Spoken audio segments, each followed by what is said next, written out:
नमस्कार मित्रांनो, मी doctor Shrikant Kulat, consulting physician. आज आपण जाणून घेऊया मधुमेह व भाज्या यांच्याविषयी.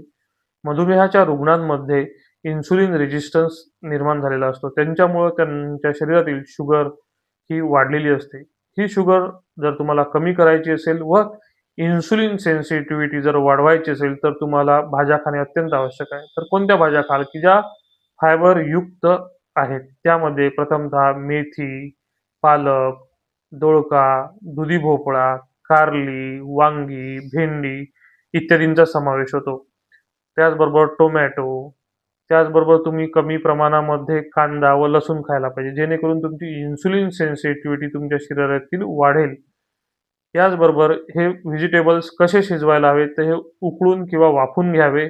त्याचबरोबर हे सलाद स्वरूपात जर तुम्ही खाल्ले, तर हे अत्यंत उपयुक्त आहेत. त्याचबरोबर तुम्हाला या भाज्यांपासून नुसते फायबर न मिळता तुम्हाला अँटीऑक्सिडंट आणि मिनरल देखील मिळतील, जेणेकरून तुम्हाला तुमची शुगर नियंत्रणात ठेवायला मदत होईल व इन्सुलिन सेन्सिटिव्हिटी ही वाढेल. अधिक माहितीसाठी संपर्क साधा Kulat hospital and eye care centre, bus stand road, Akot. धन्यवाद.